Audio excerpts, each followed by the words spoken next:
Hi hello welcome to quick studies learners. இன்னைக்கும் வந்து நம்ம குயிக் ஸ்டடிஸ் லேர்னர்ஸ்ல வந்து டிஎன்பிசிக்கான இன்னொரு கொஸ்டின் தான் பார்க்க போறோம். இதுல ரொம்ப மோஸ்ட் டிஃபிகல்ட்டா இருக்கிறதுன்னு சொல்லி பார்த்தீங்கன்னா அது பொறுத்துக்க தான். பட் அதே சமயத்துல பொறுத்துக்க தான் ரொம்ப ரொம்ப ஈஸியாகவும் இருக்கும்.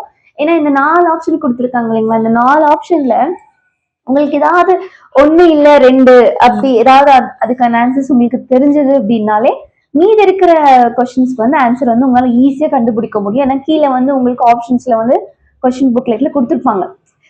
ஏபிசிடி இதே மாதிரி கொஸ்டின் கொடுத்துட்டு கீழே வந்து உங்களுக்கு ஆன்சர்ஸ் ஆப்ஷன்ஸ் கொடுத்துருப்பாங்க. ஸோ அப்படி பாக்குறப்போ உங்களுக்கு வந்து இந்த பொறுத்துக அப்படிங்கிறது வரைக்குமே நல்லா இருக்கும், ஈஸியா இருக்கும். இருக்கிறதுலே வந்து ஈஸின்னு சொல்லுங்க, அதே மாதிரி டஃப்பாகவும் இருக்கும். ஸோ நம்மளுக்கு 2 விதமாகவும் நம்மளுக்கு யூஸ் ஆகும். ஆனா 1 இல்ல 2 கொஸ்டின்ஸ் நம்மளுக்கு இதில் கரெக்டாக தெரிஞ்சிச்சுன்னாவே உங்களுக்கு இது ஈஸியா இருக்கும். சரி வாங்க இப்போ கொஸ்டின் ஆன்சர்ஸ்குள்ள போகலாம்.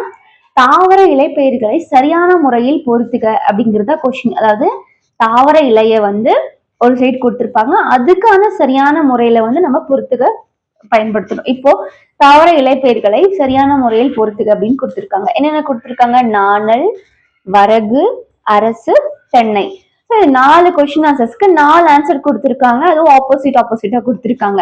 ஸோ இப்போ பாத்தீங்கன்னா நாணலுக்கு வந்து இலை, வரகுக்கு ஓலை, அரசுக்கு தோகை, தென்னைக்கு தாள் கொடுத்துருக்காங்க.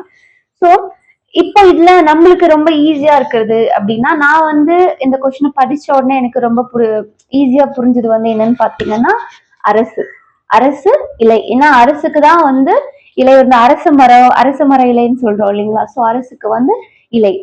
ஸோ இது வந்து நான் வந்து ஈஸியா கண்டுபிடிச்சேன்.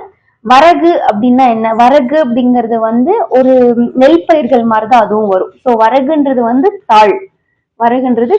ஸோ இது ரெண்டுத்தையுமே வச்சுதான் நான் இதை மீதி 2 வந்து ஆப்ஷன் வந்து கிளிக் பண்ணேன். ஸோ நீங்களும் இதே மாதிரி ட்ரை பண்ணுங்க, கண்டிப்பா உங்களால கரெக்ட் ஆப்ஷனை கிளிக் பண்ண முடியும்.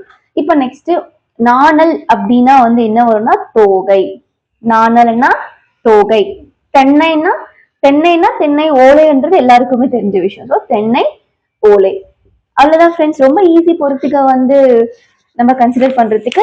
உங்களுக்கு இன்னும் இதே மாதிரி வீடியோஸ் வந்து நான் அப்லோட் பண்ணிட்டே இருப்பேன். நீங்களும் என் கூட சேர்ந்து படிச்சுட்டு கண்டிப்பா டிஎன்பிஎஸ்சி எக்ஸாம்ல பாஸ் பண்ணிடலாம்.